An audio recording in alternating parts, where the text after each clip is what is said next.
Well, Halloween's around the corner, so it's time to start my Halloween build.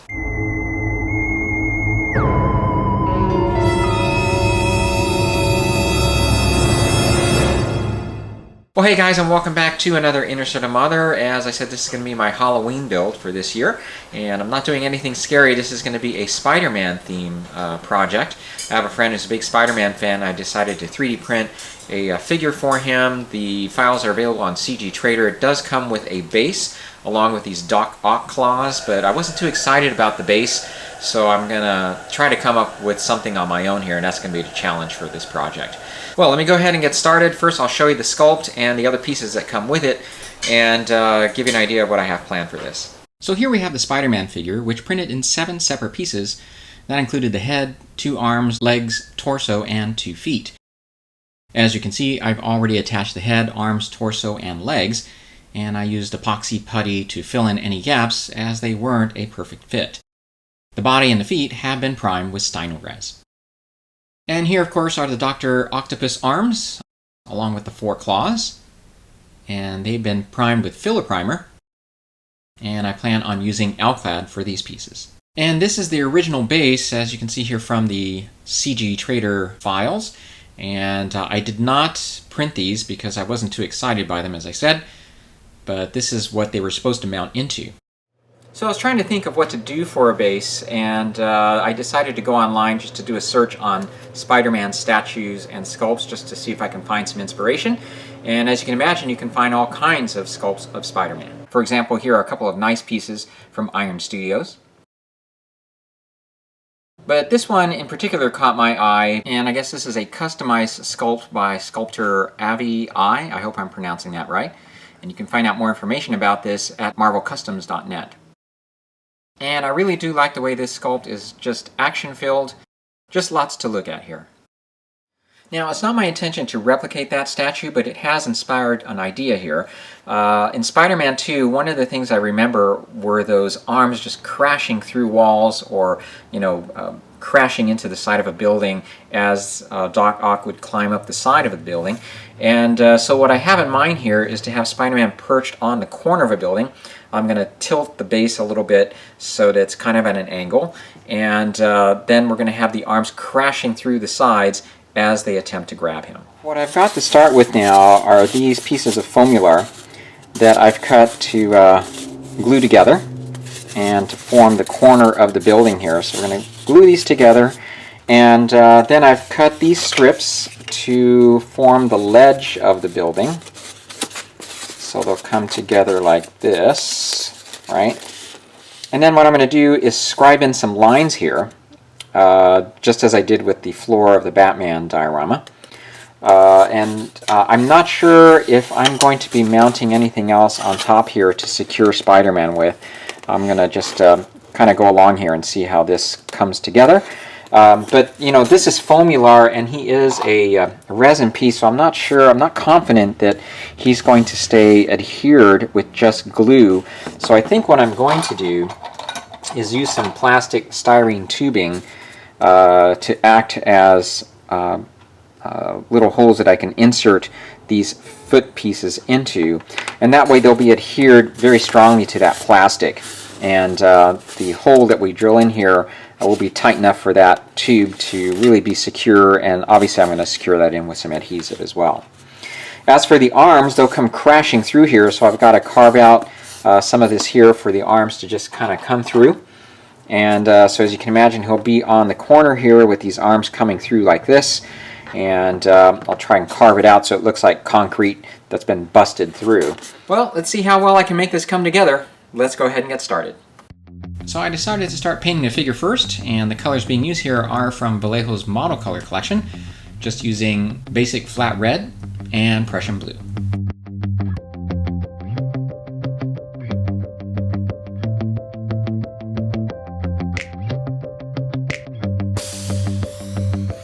Now you notice when you first put the coating on, it's not very even, it's fairly light as compared now to what you see on the legs here. And that's kind of how they go on when you thin the paints, because I think it's best to apply it that way. That's what I've learned from finger painting, and it just takes patience and time. But eventually you just keep applying one coat after the other until you get to the shade or the darkness that you're after. So this is how he looked with all the colors on. Now some would leave him this way, but I feel he looks a little flat here. And what I really want is something that looks like the comic books, with some stark shadows and some highlights. So it was on to the wash. And for this, I used Vallejo's black wash.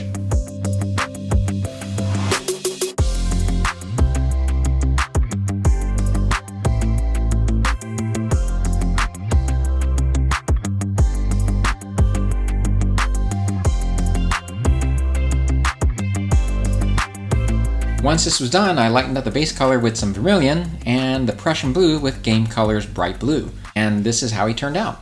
The wash did what it was supposed to do, darkening up the fine lines on his suit and made for a nice dark background from which the highlights could stand out from, especially in those dark blue areas.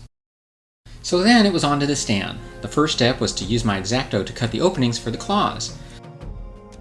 I then used my foam cutter to shape and carve the openings to make them look more realistic.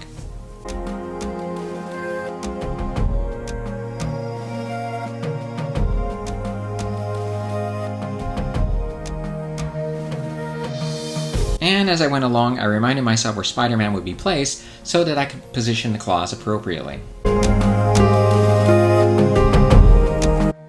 And I'm going to stick with that plan that I mentioned at the beginning of the video, using these styrene tubes here to anchor the figure onto the foamular. And I'll do the same for the Dr. Octopus arms. And to secure this tubing to the foamular, I'm willing to use hot glue, maybe a little super glue along with that, and possibly some 2-part epoxy putty in some places. Next up, add a mixture of Mod Podge and paint to the foamular.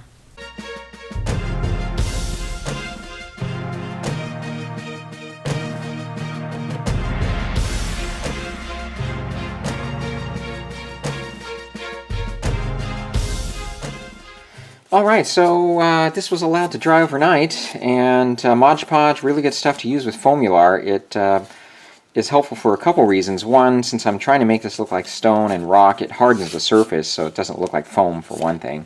And secondly, I am using hot glue to hold all this together, but it is a water-based glue, so it adds some extra hold there as well. Really helps to secure, like for example, these pieces of debris, which I first glued on with hot glue, but being able to coat it with Mod Podge, again, just adds a little bit of extra hold there.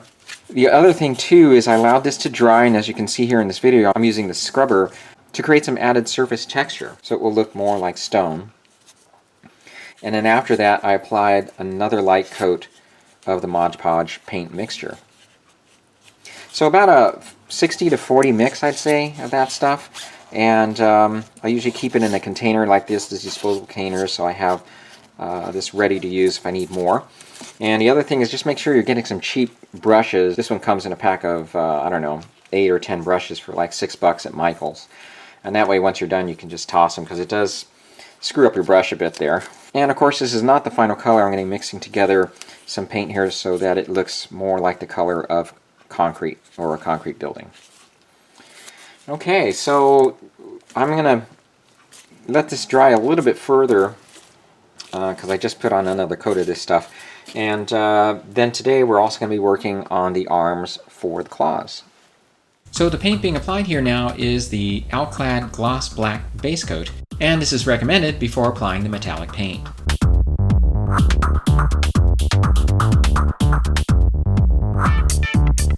And here's how the claws turned out.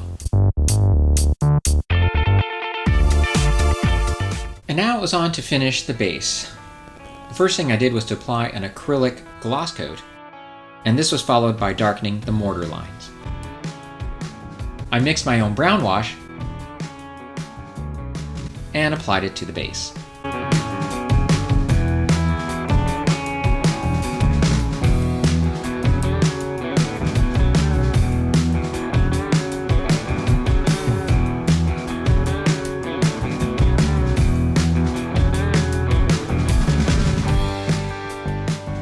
Okay, so you can see with just some washes, started off with that base color, and then applied some washes. I did apply an acrylic gloss coat. I still have some Chester's stuff here, and that's what I used for this. You don't want to spray on an acrylic gloss coat or an enamel for that matter, because it will ruin the foamular. So this was compatible with this material, and that way when I applied the wash, and as you noticed, I did put a drop of dishwashing liquid because it helps with the surface tension, helps to let it flow over your surface much easier. And after repeated applications, you know, if it got too dark, that's the nice thing about working with these materials, is that you can just take a damp paper towel and wipe it off, or just lighten it up to your desire. And to finish it off, I just took a little bit of a Tamiya weathering kit just to darken up the corners here. I was going to use an airbrush, but I thought that would be too much. And anytime I thought these sharp edges got too dark, I went back and used some light gray just to put some highlights there. I thought that was important to maintain highlights along those sharp corners, as well as just along the ridge and everything too. Alright, so all that's left to do now is to attach the arms and Spider-Man, and then we'll be done. And so I will show you the completed project in just a second.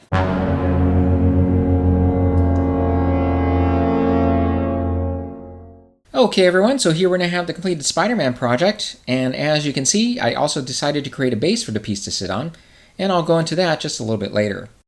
The Spider-Man figure, along with the Dr. Octopus arms and claws, were 3D printed, while the piece that was fashioned to look like a building was scratch built. The figure and the arms and claws were purchased from CgTrader.com and were designed by Vinny Cardasso, who also has a variety of other files available. I happened to purchase the files for about $5 when CgTrader was having an up to 70% off sale a few weeks ago, so it was quite the deal. Spider-Man was printed at 90%, and the details turned out well. One thing to note here is that this is not an accurate representation of either the suit design seen in the movie or the comics, but rather it seems to be a mix of the two. The suit he wears sports a spider chest emblem that resembles the design from the Tobey Maguire films, but note that the symbol on the back looks to be the classic design from the comics. The lines on the suit are also not raised as they appeared in the Maguire films, and the eyes are also a bit different. The same thing can be said about the arms and the claws. The arms take on the round hose-like shape as was seen in the comics, but the claws are a little more sophisticated, yet not quite what was seen in the Maguire movie. So if you're picky about the figure being consistent with a particular design, this is something to keep in mind before purchasing these files. I have to admit I didn't notice these inconsistencies until I started painting it, and it really isn't a big deal here. The colors that I used here were pretty basic. I applied on Vallejo's Model Colors Flat Red and Prussian Blue as the base colors, and I brightened the red with Model Colors Vermillion, and the blue with Bright Blue from Vallejo's Game Colors collection. I wanted to expand just beyond those basic colors and achieve the stark shadows that are seen in the comics, so I chose to darken the figure with a black acrylic wash from Vallejo. Once dried, I chose to dry brush the highlights, since you don't really see gradient blends when the character is drawn. So in this instance, I didn't spend time wet blending with this project, and that made painting an even easier task. A good example of the final effect is seen here with the contrast between the dark and light blues. I also like the way the areas on the legs have this nice texture, which makes the effect look almost like the cross-hatching technique used in drawing. Now, as mentioned at the beginning of the video, the files came with a base that looked like a rooftop with a chimney, and I assumed this was supposed to be Aunt May's house. I wasn't too excited about it, and I knew I could come up with something else, so I didn't bother printing it. I am pleased with the piece I fashioned as a substitute, made to look like the corner of a building. Working with foamular has really become something I look forward to doing. The stuff is so easy to make look like concrete and rock, and Mod Podge mixed with paint is a great way to help achieve this. After painting and staining, I think it looks very convincing, especially the areas where the claws have crashed through. I initially intended the building piece to stand at an angle all on its own, but the more I looked at it, the more it looked unfinished. So I played around with this a bit and finally decided to create something additional for it to stand on. And I also decided to have it positioned straight rather than at an angle.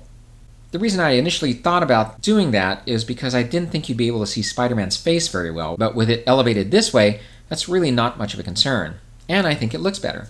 I used some plastic styrene tubes that I happen to have in my parts drawer, which were first painted with Duplicolor's gunmetal. It's just some paint that I happen to have on hand. I inserted and secured them into the building piece, then attached them to the bottom base that was made to look like part of a sidewalk. So I think everything really came together nicely with this one, and I definitely look forward on creating similar projects in the future with 3D printed figures. Now, if you're interested as to how tall or how big Spider-Man ended up being, he's in this kneel down position, so he's about 3 inches all the way around when printed at 90% of the intended size for the STL files. So he's about 3 inches this way and 3 inches from his knee up to his elbow, and the total piece measures about 8 inches from the base here up to the tip of his elbow. So this was definitely a lot of fun putting together. I hope you enjoyed following along. As always, if you have any questions about this project, feel free to leave them down below, or you can email me at interestedamather@gmail.com. And one other note here, I will not have a chance to put together a Halloween version of Hot Off the Bench. As much fun as I had doing that last year, I just won't have any time because my son is actually getting married in the next couple weeks, and his wedding happens to fall on Halloween weekend. So needless to say, I'm going to be busy with a bunch of stuff here. As for my next build, there's one more coming up here in November. I am not sure what that project's going to be, but there will be one more video here in November. And in the meantime, have a very safe, happy Halloween, and I will see you then in the next one. Take care, guys, and thanks again for watching.